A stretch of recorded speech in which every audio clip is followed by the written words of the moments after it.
You know that Congress people can pretty much do whatever they want when it comes to stock purchases. There is like minimal oversight, minimal supervising of what they do. And even that minimal stuff, they often run afoul of. We've had Dave Leventhal of Insider on many times to talk about this. Well, he's caught another one. This is Representative Mo Brooks of Alabama.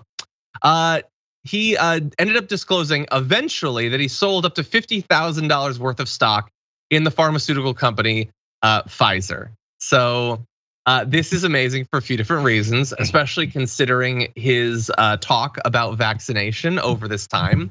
But he was late in doing it. They sold up to $50,000 worth of Pfizer stock on August 16th, didn't disclose it until October 14th, nearly a month after the federal stopped trading on Congressional Knowledge Act of 2012. So that is like the bare minimum. You just need to eventually let us know what you do, and they can't even comply with that. And so they violate it by not disclosing within 30 days if they or themselves or their spouse do it. And he couldn't even hit that. Now, here's the interesting thing. The family has owned Pfizer stock since November 2019 under an inheritance after the congressman's mother died. But the couple increased the amount of stock they owned in the company by as much as $30,000 through purchases in March 2020 and again in July 2020. So remember like all the talk we had about Loeffler and Perdue last year, the former senators, incredibly corrupt, used the secret knowledge that they had to buy a bunch of stocks and everything. Look, for the July one, maybe we all knew what was going on, maybe. With March though, that's in that very beginning period where they're being briefed, they're finding out about this, potentially they're finding out about plans in the Trump administration for Operation Warp Speed and which companies might be participating in it and all that. I don't know, I certainly didn't know about that in March 2020.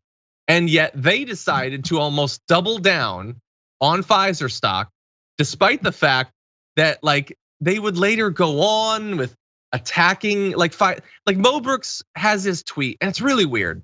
So he says that the vaccine is really effective, which is positive, and it's potentially if people take it, it'll influence his stock. But he also says that they delay the announcement until after the election out of fear of retribution from the socialists. So they delayed it to hurt Trump, but he's still investing in it because like, sure, they screwed over his buddy, I guess, in his conspiratorial mind, but he still wants to get paid off of Pfizer. Like, and he's against the mandate. I don't understand, JR. I don't understand everything that's going on in the addled mind of Mo Brooks. But what I do know is that I don't want any of them being able to individually purchase and own stock when they're getting secret information, and the stock that they have might influence how they vote, whether they vote for something, the legislation they write. The entire thing is a disgusting mess. Well, the reason it doesn't make sense is because this is the approach of an unprincipled human being. So if you don't have any principles, if you don't stand by anything, if you don't believe or not believe, if you believe and don't believe in the Pfizer vaccine at the same time, win-win. So therefore, the people who do believe in it and do purchase it, or the development of it, you benefit. And the people who don't believe in it because you've told them not to believe in anything like that, and then they rail against it, you get to use them for re-election purposes. So you stay in power, continue to have access to this type of information, continue to make money off of it, and then afterwards, recycle and do it again for the next event.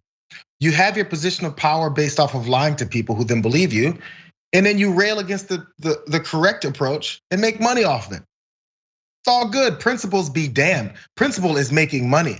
That's the principle. And as he talks about socialist Democrats, hey, this is the basis for capitalism. Apparently, this capitalistic society we live in is so great that people in certain positions of power get to benefit from it much more accessible, much more rarely than you get to. You get nothing. You get no access to learning how to make more money in this land of opportunity.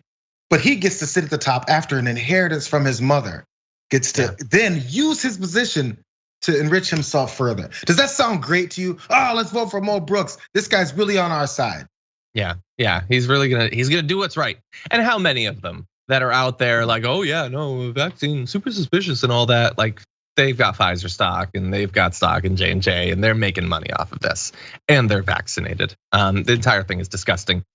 So look, overall, this isn't as big as some of the figures of others. Mo Brooks, in comparison to the rest of our ruling class, is seemingly broke AF. $30,000. You broke bastard. Take a look at Loeffler's investments, but it is corrupt. They are as corrupt as they can afford to be, effectively. He just can't afford as much as everyone, but none of them should be able to own stock. It's insane that we allow it.